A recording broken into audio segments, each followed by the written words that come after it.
नमस्कार दोस्तों, आज फिर मैं आपके लिए ज्ञान से भरी एक कहानी लेकर आया हूं। यह कहानी है गौतम बुद्ध और एक दुखी भिखारी के बीच की, जिससे जीवन का बहुत अच्छा ज्ञान मिलता है। इसीलिए वीडियो को एक लाइक कर दो और अपने मित्रों के पास शेयर कर दो ताकि उन्हें भी यह जानकारी मिल पाए। चलो अब कहानी शुरू करते हैं। एक बार महात्मा बुद्ध एक गांव में अपने शिष्यों सहित घने पेड़ की छांव के नीचे बैठे थे। आसपास के गांवों से बहुत से लोग अपनी मानसिक समस्याएं लेकर महात्मा बुद्ध के पास आ रहे थे। महात्मा बुद्ध उन सब की मानसिक परेशानियों का समाधान कर देते। सब लोग खुशी खुशी अपनी समस्याओं का समाधान पाकर वहां से लौट रहे थे। वहीं से कुछ दूर बैठे लोगों को बुद्ध के पास लोग जाते दिखे। एक दुखी भिखारी अपने भाग्य को कोसता हुआ यही सोचने लगा कि अभी कुछ देर पहले तो ये लोग दुखी मन से मुंह लटकाए उन महात्मा के पास गए थे और अब इतना खुश होकर कैसे वापस लौट रहे हैं। आखिर माजरा क्या है?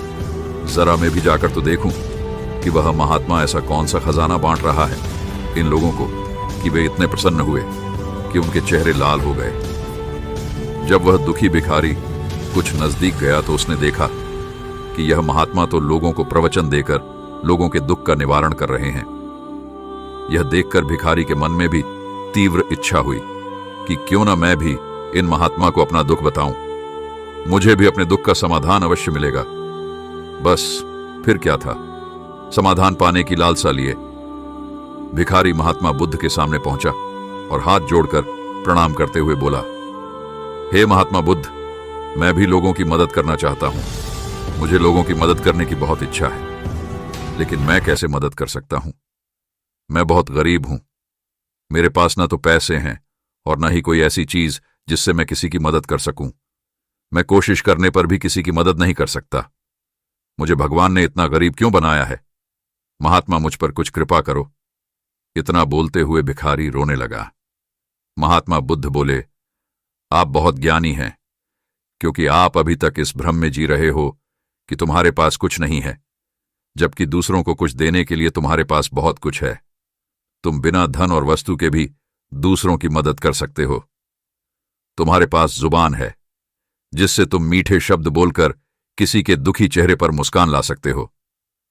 इन्हीं शब्दों की ताकत से तुम किसी के भी टूटते हौसलों को फिर से मजबूत कर सकते हो। इन शब्दों की शक्ति से आप किसी के भी मन में सकारात्मक विचारधारा के बीच बोल सकते हैं और उसे गलत रास्ते पर जाने से रोक सकते हैं।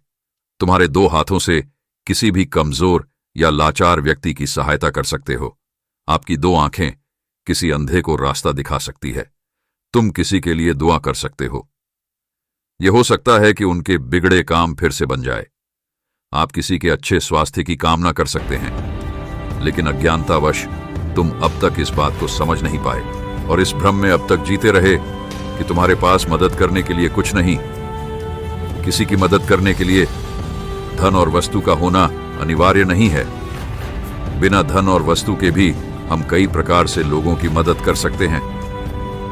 महात्मा बुद्ध के ज्ञान से भरे ये सुंदर शब्द सुनकर भिखारी के चेहरे पर मुस्कान आ गई और वह खुशी से झूमता हुआ वहां से चला गया। इस भिखारी की कहानी से हमने क्या सीखा दोस्तों?